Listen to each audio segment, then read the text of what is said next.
My dad used to say to me, he used to ask 8,000 questions. I would ask him, why is the sky blue?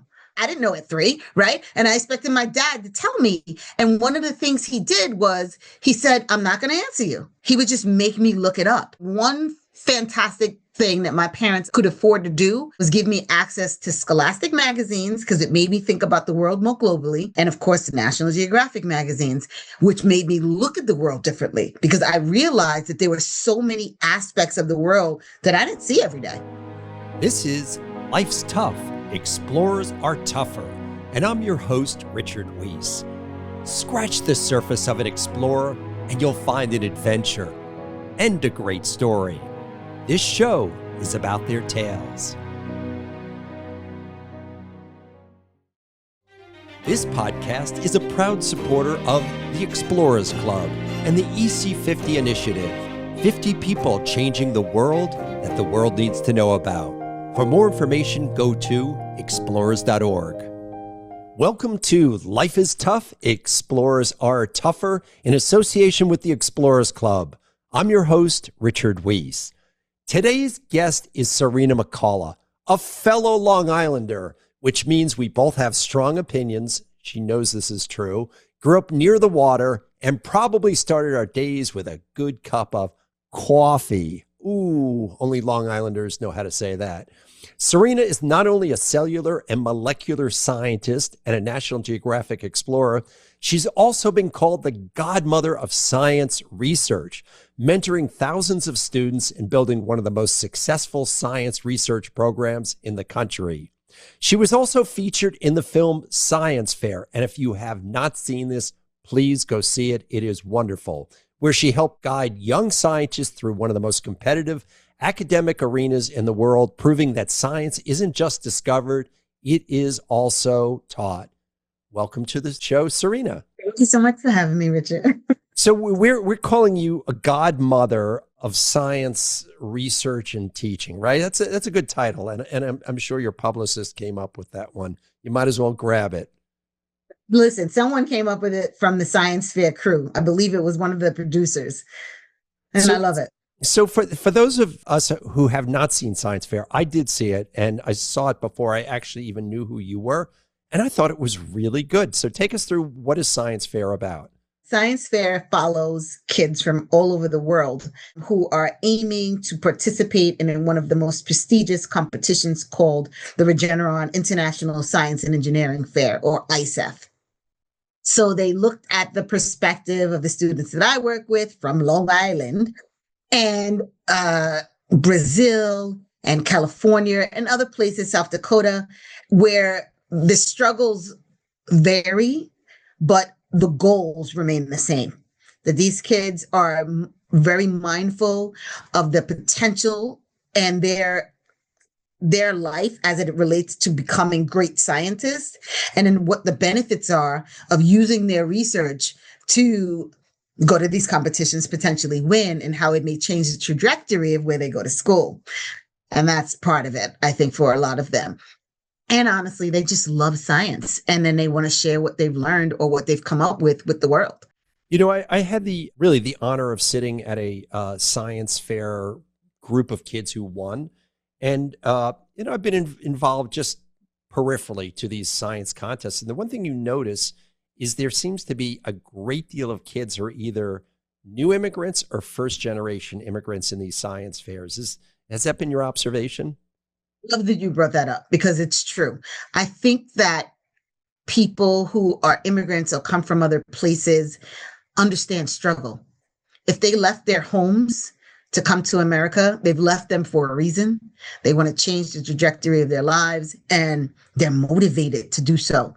And I'm second generation American. Well, really first generation American. My parents are both from Jamaica and Panama. And I understood that there's that need, that like urge to show the world that we can be great too. That we are motivated not to, come from countries that may have been less resourced, and to come to this country and show them that even in those countries, you have phenomenal minds. You have people who will make changes to the world on a global stage. And I think that we're just proud and we really want to give back because we've learned that coming to this country is beneficial and we want to give back, and we do. That really does seem like the story of the American dream. I know my own family on my mother's side, grandparents, great grandparents from Sicily on my mom's side. And my grandmother and my grandfather, while very smart, didn't go past the 8th grade. And their son became the head of MIT's nuclear engineering department. One generation. His daughter, my cousin, Dr. Nina Lanza, works on the Mars Landing Project and is the principal investigator on ChemCam. One generation. So what does that say about? I didn't. Neither of my parents are college educated. I have a PhD. It's about your drive, your motivation, your desire to make your family proud because they sacrificed. I mean, my grandmother, when she brought my mom to this country, she had to leave her kids. She left 5 kids in Jamaica to come to the US to work, to raise enough money to bring each one of them here one by one. That's a sacrifice. And at that point, my grandfather passed away really young at 45. And she had to do this by herself. And to know that she gave up so much and fought so hard, you almost feel like you need to pay them back by being phenomenal. Our mission is to empower the next generation of explorers. If you like this podcast, please recommend it to a friend and have them join the expedition. So give me your origin story. You just gave part of it because you're leading some of the most brilliant science minds, yet your family doesn't have a traditional science background. So take me back to the young Serena. Serena, you're in elementary school, you're in middle school. Take me through good grades. I love that you said that. It actually probably started when I was around 3. My dad used to say to me, he used to ask 8,000 questions. I would ask him, why is the sky blue? Why is this animal, Rayleigh soft? scattering effect. The Rayleigh scattering effect. Yeah. But I didn't know at 3, right? And I expected my dad to tell me. And one of the things he did was he said, I'm not going to answer you. He would just make me look it up. One fantastic thing that my parents could afford to do was give me access to scholastic magazines because it made me think about the world more globally.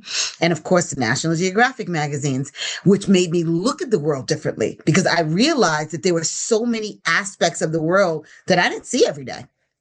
And it changed how I saw things and it motivated me to want to know more.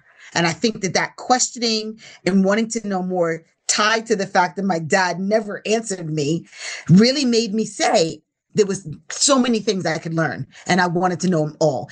And I used to always say, if I could have gone to school for my entire life, never graduating, just go to school every day, that's what I would do because I love learning.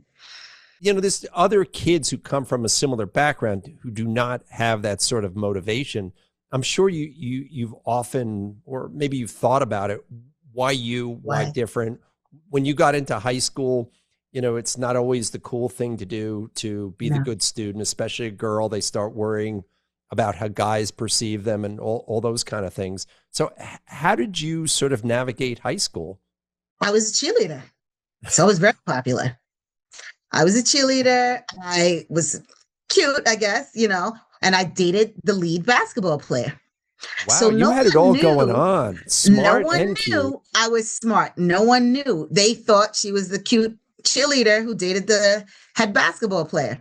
And I kind of hid that I was in AP classes. They didn't see me. So they didn't know that I was taking AP classes. They just thought I wasn't in their classes.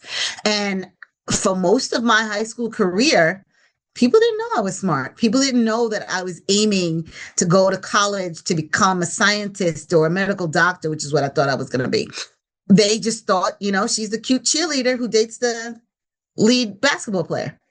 So I'm fascinated. What high school did you go to, by the way? Hillcrest. Hillcrest is in Queens? Yes, I was zoned out because Hillcrest had a fast track pre-med program. So I tested into their fast track pre-med program because that wasn't my zone school. I wanted to go there because I thought that I was going to medical school. I was the first male on my father's side to graduate college. And my sister was the first person on my father's side to graduate college. And my mother was the first person on both sides of family to go to college and graduate school, but I always knew I was going to college. To be honest, there was never a doubt in my mind, not even in the back of my mind, that I wouldn't go to college. And you're shaking your head. So you didn't have any relatives who had gone to college at that point, right? No. But you knew you were going to college. Yes. I knew that the only way out of our situation, and again, my parents both struggled, they're not college educated. I knew the only way out was education. And my mom, I will give her that. She was a big proponent of, you have to get your education. You have to do well in school. She kept saying that to us throughout our childhood. And it resonated with me specifically because I loved learning, so it was the win-win. Okay, so education is my way out. I like learning about stuff. It works. And that's how, I guess, I never wanted to stop learning, hence the PhD. All right. So the cute, popular girl goes to college. Where are you going off to college? SUNY Binghamton. Okay. You're going to the other Hampton, Binghamton. Yeah. I wanted to go to SUNY Binghamton because I realized if I went to my goal school was UPenn. And if I went to UPenn, I was not going to be able to afford to go to medical school because I had to take loans to go to undergrad. So I went to Binghamton because at the time they called it the public Ivy. And I wanted to go to a really good school so that I can get into a great med school and then worry about paying for the great med school. And that was my only big, bill. All right. So I'm going to fast forward to you end up in Jericho High School, right? You wanted to be a doctor. Yes. Obviously, something along the way derailed that into teaching. Yes. Went into teaching. And, tell me about the first teaching experience. What was Jericho High School like? Did they have a good science program? No. Jericho was not on the map. And honestly, I had to look it up when I applied to work there. And I only applied to work there because they had a full-time science research position, or I wouldn't have gone there. So I looked it up and I found in this little hamlet, this little tiny school, but it really wasn't that tiny. And no, it's definitely not tiny, but it took on this air of being a small school that was kind of like isolated from everyone else. And it wasn't a big science juggernaut school. At the time, if I'm being honest, there was no real standouts outside of Ward Melville High School. That high school was doing very well at Siemens competition, which was an old competition. That's in Setauket, Long Island. Yes. So they were like knocking down the walls in the science research arena. And when I watched them, when I got to Jericho, and I was like, I could beat them. And that became my mission. And nobody knows this. I think it's the first time I said it out loud, that my mission was to cream Ward Melville, that I wanted to bury that school and let Jericho become the new spotlight of science and research. So they didn't know that, but I was coming for Ward Melville.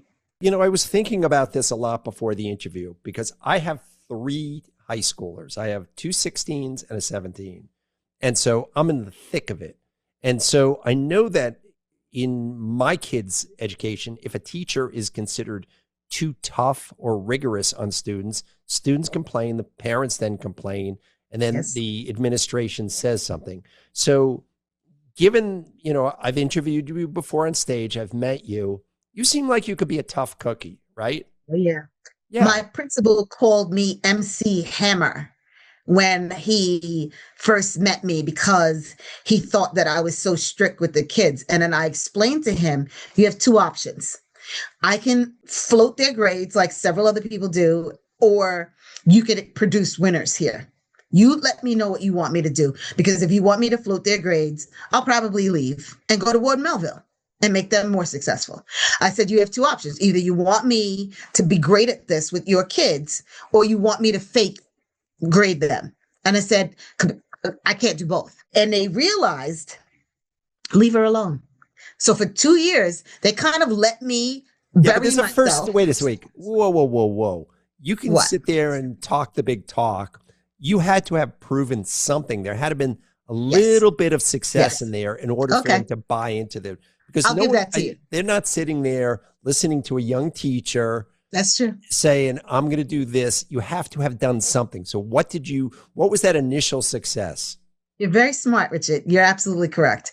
So the first year I was there, we had 3 Regeneron STS scholars.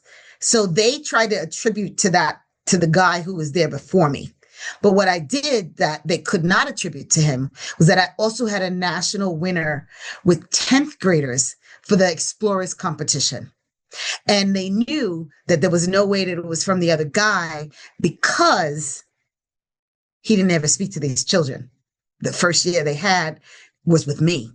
So they realized that she's producing winners that no one else touched. And they had never won at Jericho. Well, they did. I think they won once at a national level before I came there. And that was like 2 decades before me. And it wasn't the guy that I was replacing. And they said, wow, she did that in her first year. So they I still had problems. I'll be honest. Parents were upset. She's so strict. She has all these rules. She's making them do all of this extra work. I also was staying at work until 9, 10 o'clock at night, where everybody else was going home. And then the second year, we spent the night at school before the competition. Literally, I came to work at 7:45 in the morning, and I left the next day at 11 a.m. because we stayed there all night to wrap up the Siemens competition, which is no longer running. And we were wrapping up another competition shortly after that. So for many nights in a row, weeks, maybe even a month in a row, I was at the school until midnight, 1 o'clock, 2 o'clock, 3 o'clock in the morning with the students. The parents would come in, they were bringing us food. So I think the parents were like, you better leave her alone. Who else is staying here until 3 o'clock in the morning with our kids? And they would come in. We had security. They would come in. They would bring us all dinner, lunch, whatever. And they just let me do that. And this district allowed it. And the kids stayed.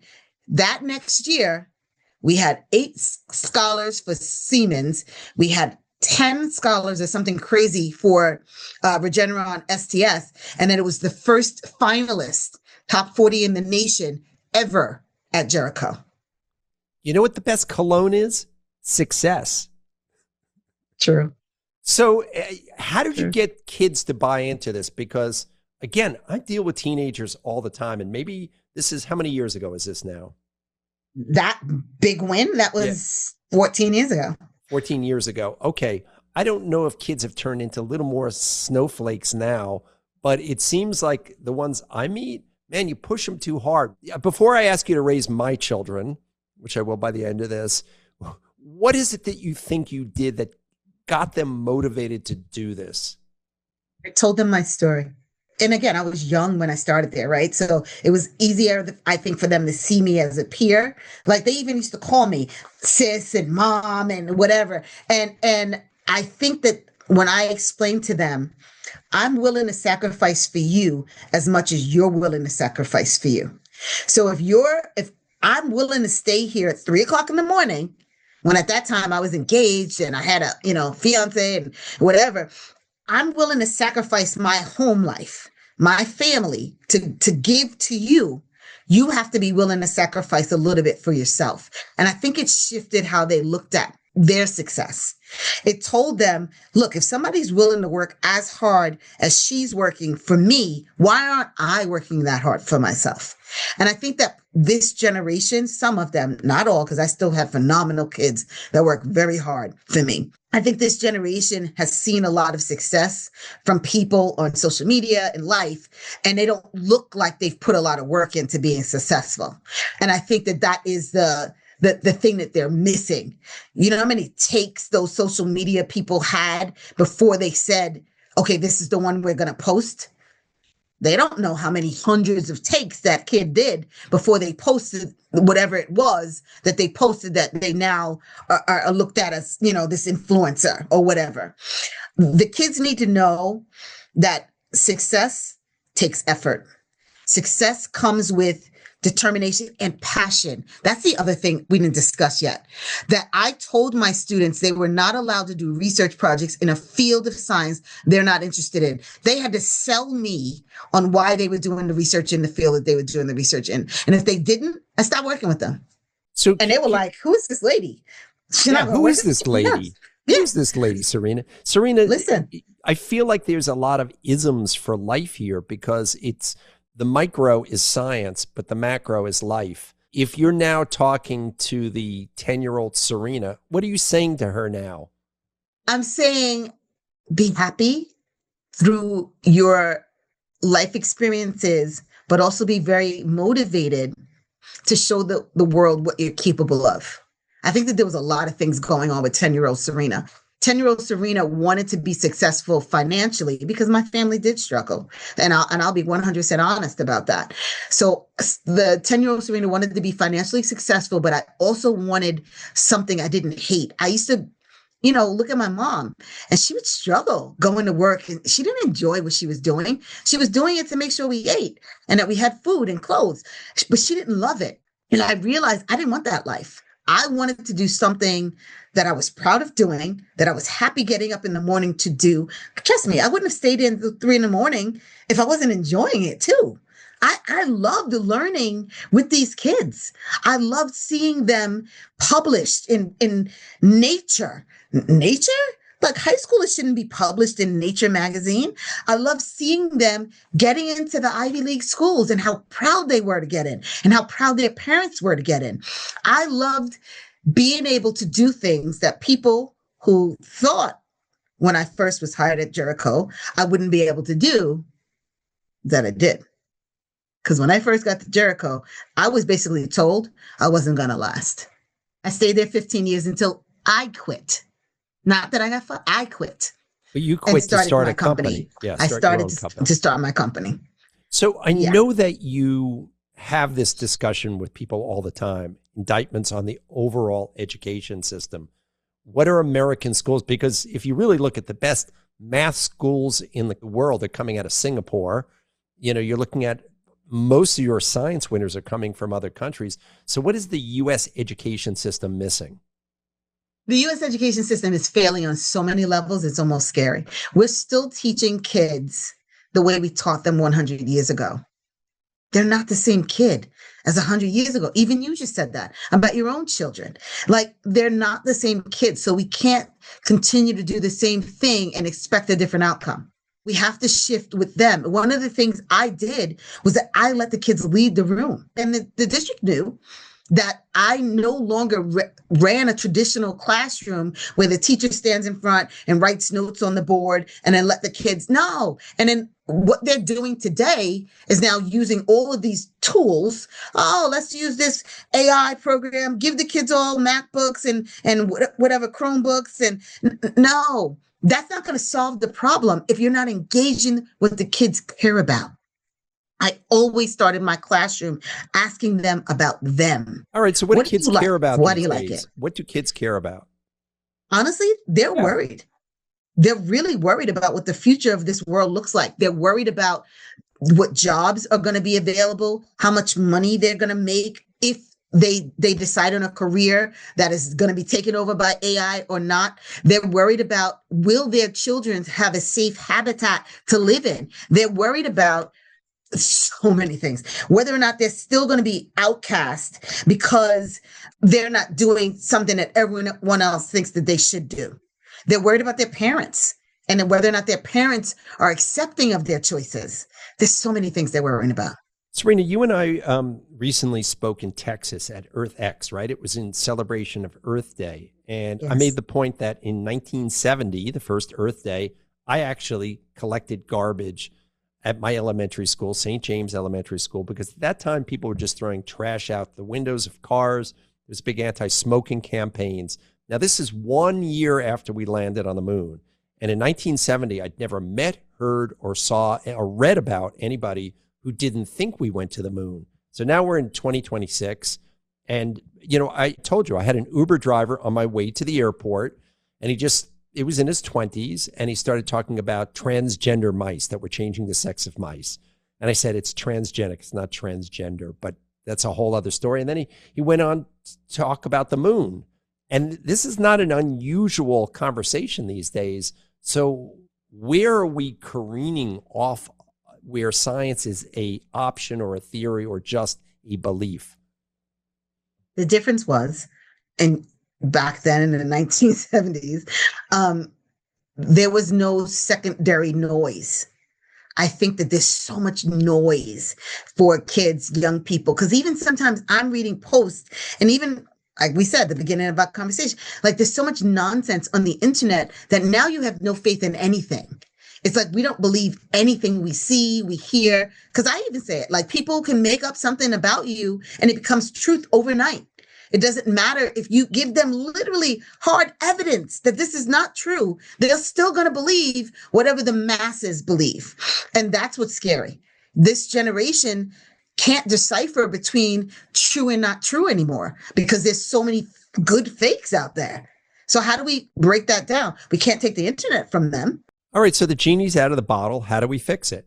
I think we give them training in deductive reasoning, training in thinking, because a lot of these kids don't think, even my smart kids, and I love them, but they are so used to being rote memorizers that it's very hard for them to actually look at something and say, okay, this doesn't make sense. I always tell them part of your job is to build the puzzle. I wish we would give kids puzzles. Like there's not always a straight answer, even if you have the picture in front of you. Like you have to figure out how the pieces go together that make logical sense. And I always say that to them. Part of their job as scientists is to fill the gaps, to actually put the pieces of the puzzle together based upon the periphery and the picture we already have out there. And I don't think school teaches kids that. All right. They're not taught to think. So give me a reason to be optimistic, because you are seeing some of the best and the brightest. Give me a reason to be optimistic. It's so brilliant. Because they have access to so much information, the smart ones are actually trying to understand the world around them. They're not just sitting in it like maybe, 50 years ago, some kids would. They actually want to affect change. They want to be the moderators of their life. And I don't know if that's your generation, even my generation. I think that we were told, buy a house, have 2 kids, and that's a good life. These kids actually want to see, how do we improve the things we don't like? How do we change the things that are causing harm to the planet? How do we become better people? And I love that about them. They're not looking at a house, a car, 2 cars, and 2 kids and a dog as a great life. They're looking at not bad, not a bad life. Not a bad life at all. I don't condemn. I want my kids to have kids because so many of them are saying they don't want kids. And I want them to have kids because they can see the broader picture and they really want to do something great for the world. So I want them to have kids to spread that message. But I don't think that they will. I don't see it. So many of my kids are like, we don't want kids. I asked you to make me feel optimistic. Yeah. Oh, okay. Well, I'm going to ask you. So, your parents still alive? Yeah. And your grandparents? No. So, I always think I was very close to my mother's father, my grandfather on that side. And whenever anything good happened, I would call him up immediately. Baseball game, track meet, I'd call him up. And man, he was always so happy. He was like such a great guy. And I often think, when really good things happen in my life, I miss, not being able to give him a call and saying that. Even many years later, he's been dead a long time. What would you have liked your grandparents to see about your life?